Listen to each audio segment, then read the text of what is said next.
aprova o uso de recursos do interior para socorrer a saúde. O governo garante: o uso dessa verba não vai prejudicar municípios. Aumentou em janeiro o consumo de gás natural no Amazonas. E ainda as ações para combater a gravidez na adolescência e o investimento dos brasileiros no carnaval. Este ano, muita gente está disposta a gastar um pouco mais para curtir a folia.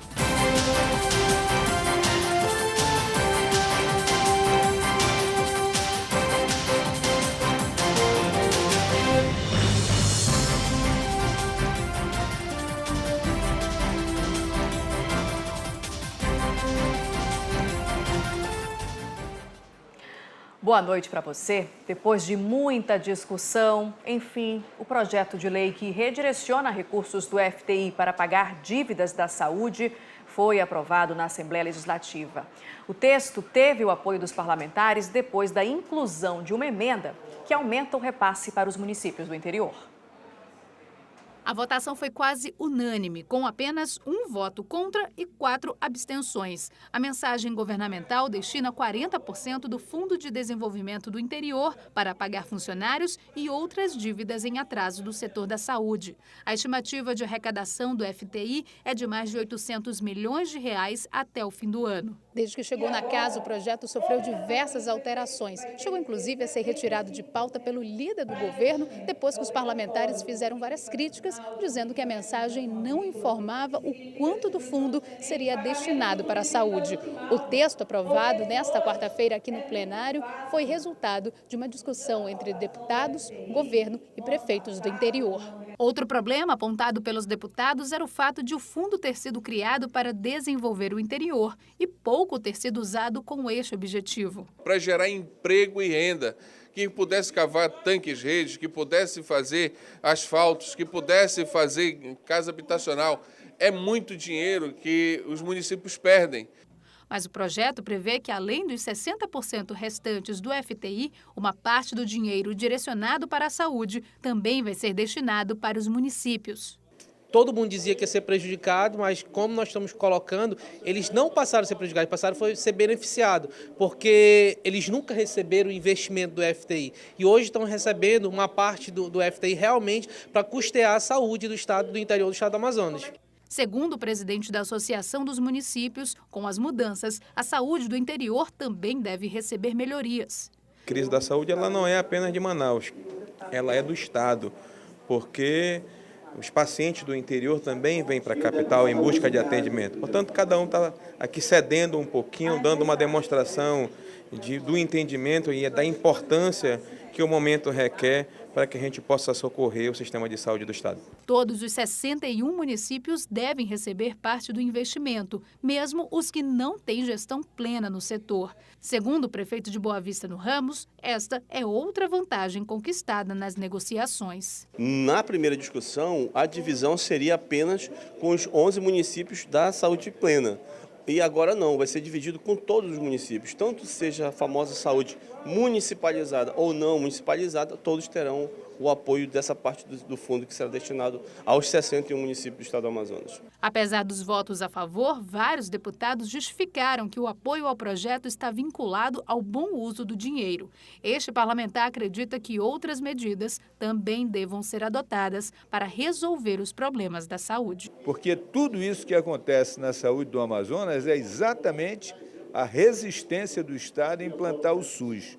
Essa luta tem 30 anos de existência. Como aqui nós viramos tudo de cabeça para baixo e a terceirização aqui é a primeira alternativa, o Ministério da Saúde, seja de que governo for, não nos olha com bons olhos. Bom, bom senso dos deputados, afinal foram anos e anos de uma gestão irresponsável. Enfim, logo depois da votação na Assembleia, o governador do Amazonas reuniu com os prefeitos dos municípios para anunciar como deve ser feito, então, esse repasse do FTI. Com a aprovação para usar o recurso do FTI para a saúde, o governador anunciou que devem ser repassados 70 milhões de reais para os municípios no decorrer deste ano. O FTI que foi aprovado não resolve o problema da saúde. Ele ajuda a estancar uma sangria, para que a gente possa começar a tomar as medidas efetivas de controle dos gastos na área de saúde. A gente está buscando algumas outras alternativas além do FTI, a questão das operações de crédito junto ao BID, junto à Caixa Econômica, revendo contratos, para saber qual é a necessidade, saber onde é que a gente pode enxugar e diminuir, sem dúvida, esses gastos. Durante a coletiva também foi tratada a questão do H1N1. Isso porque as vacinas demoram para chegar aqui no estado, porque geralmente a campanha acontece só no mês de abril. E com os casos que já foram registrados da doença aqui no Amazonas, o governador disse que vai encontrar o ministro da Saúde para tomar medidas mais severas para essa situação. Já se comprometeu em antecipar, na medida em que forem sendo preparadas as vacinas, a campanha de vacinação. Nós estamos com o sistema lotado, né? Há muitas demandas e essas demandas aumentaram significativamente nos últimos dias em razão desse índice, desse aumento de H1N1. Também para os próximos dias vão ser abertos mais 20 leitos nas unidades hospitalares. Segundo o secretário de Saúde, medidas estão sendo tomadas para tentar melhorar o sistema de saúde. Nós precisamos criar muito mais leitos de retaguarda, tanto em UTI adulta, quanto pediátrica, quanto neonatal. E nós não estamos falando somente de espaço ou de maquinário, nós estamos falando de recursos humanos também. E isso exige que nós façamos contatos também com a rede conveniada, e isso envolve a Beneficente Portuguesa, que já é parceira do Estado há anos, e toda a rede particular. Mas isso precisa ser conversado e contratualizado. O Ministério da Saúde garantiu sim que está acompanhando o surto de influenza aqui no estado do Amazonas. E a gente continua falando sobre esse assunto ao vivo com a repórter Rosiane Chagas. Oi, Rosiane, que ações mais efetivas, que ações concretas são essas do Ministério da Saúde em relação a esse surto da doença aqui no Amazonas? Muito boa noite para você. Oi, Nayandra, boa noite para você e para todos que nos acompanham nesse momento. Então, o Ministério da Saúde, ele instalou hoje um comitê de operações para auxiliar justamente no trabalho de controle do surto da influenza A aqui no estado. Além disso, o Ministério da Saúde também já enviou 4 técnicos, que inclusive já estão aqui em Manaus. Eles devem ficar aqui na cidade até a semana que vem ou até quando for necessário para auxiliar justamente nesse trabalho de investigação e do controle do surto também. Além disso, outra medida é que o Ministério autorizou o envio de mais 20 mil doses do medicamento que é utilizado no tratamento da síndrome respiratória aguda grave. Esses medicamentos eles devem chegar aqui no estado nos próximos dias. Agora, com os casos confirmados, né, as 9 mortes por H1N1 aqui no estado, muita gente tem ficado preocupada e com razão, sem saber o que fazer. E aí a gente aproveita para dizer que não adianta aquela corrida aos postos de vacinação, porque a vacina ela não está disponível. O governo do estado já solicitou, inclusive, a antecipação da campanha de vacinação, que seria só em abril, mas essa vacina, essas doses, elas só devem chegar aqui no estado, pelo menos até a previsão é até o fim de março. Mas o tratamento para a influenza A, ela existe. A Suzan, inclusive, já informou, né, que durante todo esse feriadão, as unidades de urgência e emergência vão funcionar normalmente, principalmente até a quarta-feira de cinzas, para atender aí os casos suspeitos, para atender toda a população.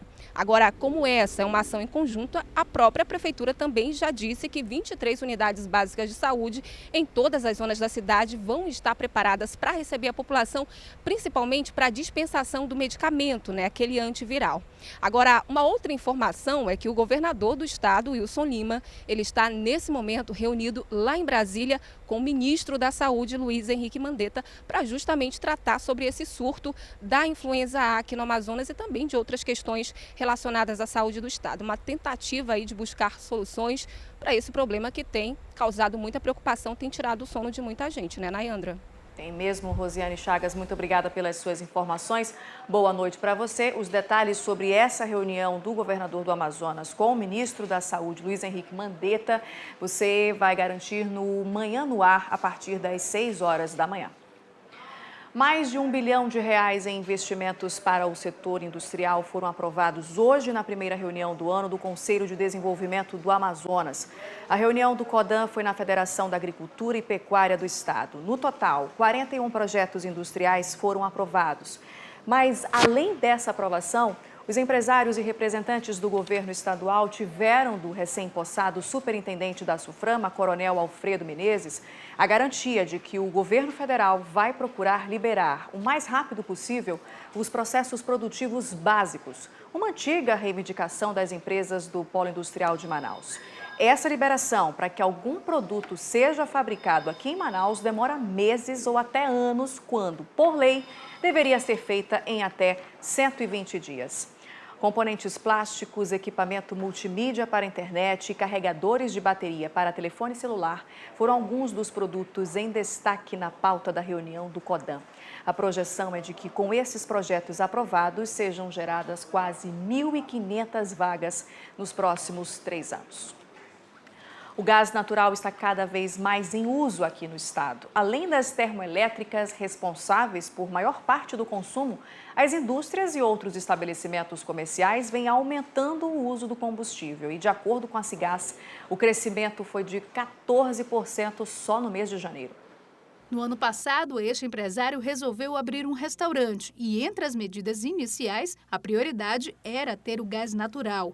A cozinha foi toda adaptada para receber o sistema que substitui o gás de botija. O dono do espaço diz que a decisão foi baseada na economia que ele já havia percebido nos outros pontos comerciais que tem. Você vai ter uma redução de 20% nesse estabelecimento, você pode chegar a ter 30% nesse outro estabelecimento e realmente variou de 20% a 50% a redução que a gente teve. Com a expansão do gás natural para o conjunto Vieira Alves e o bairro Adrianópolis, na zona centro-sul, o consumo em bares, restaurantes e lavanderias, por exemplo, subiu para mais de 1.800 metros cúbicos só no mês de janeiro. São cerca de 50 estabelecimentos comerciais que usufruem dessa rede. O gás natural abastece também grande parte das indústrias instaladas no polo de Manaus. Mas o maior consumo ainda é das termoelétricas, com mais de 4 milhões de metros cúbicos ao dia. Portanto, a tendência é que nós tenhamos uma progressão nesse fornecimento de gás e, por via de consequência, um consumo mais consciente das vantagens comparativas. A ideia é expandir ainda mais a rede de distribuição este ano. O próximo bairro a receber as tubulações vai ser o Parque 10. Segundo o diretor técnico da distribuidora, migrar da botija para o gás natural é um processo simples e o empresário ou morador não precisa ter nenhum gasto extra com adaptações. Uma conversão integral de um prédio demora em torno de um dia, aproximadamente. Então, que é um tempo bastante razoável, considerando essa economia que o cliente vai ter a partir daquele momento.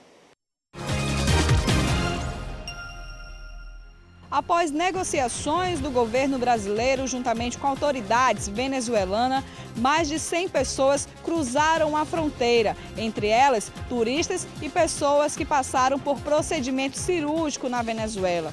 Hoje, o fechamento da fronteira chegou ao 6º dia e o Exército Brasileiro cercou a chamada linha seca, que divide o país da Venezuela, em Pacaraima. Cones e faixas estão sendo colocados para evitar aglomerações e o risco de novos conflitos. De Boa Vista, Débora Menezes.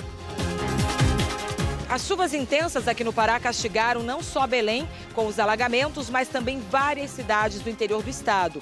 Vigia, no Nordeste paraense, teve deslizamento de terra na orla do município, onde também estavam instaladas arquibancadas para o carnaval, que ficaram completamente destruídas pela chuva e força da água do mar. Em Marapanim, a água tomou conta da praia e depois invadiu casas de moradores. E a previsão é de muito mais chuva para esta quarta-feira. De Belém, Priscila Amaral. Em Ji-Paraná, no interior de Rondônia, o nível do Rio Machado, que transbordou nas últimas semanas, está diminuindo, registrando agora 11,30 metros. Mas cerca de 50 famílias continuam sendo prejudicadas e estão desabrigadas. Segundo a Defesa Civil, mesmo com a baixa, é possível que até março esse nível ainda suba, por isso as famílias não devem voltar para as casas. Algumas doenças já começaram a ser registradas por causa da cheia, como, por exemplo, 20 casos suspeitos de leptospirose. De Ji-Paraná, Rondônia, Beatriz Mendes. E você vai ver a seguir as ações para combater a gravidez na adolescência. Agora em Manaus, 7h29, a Crítica na TV volta já já.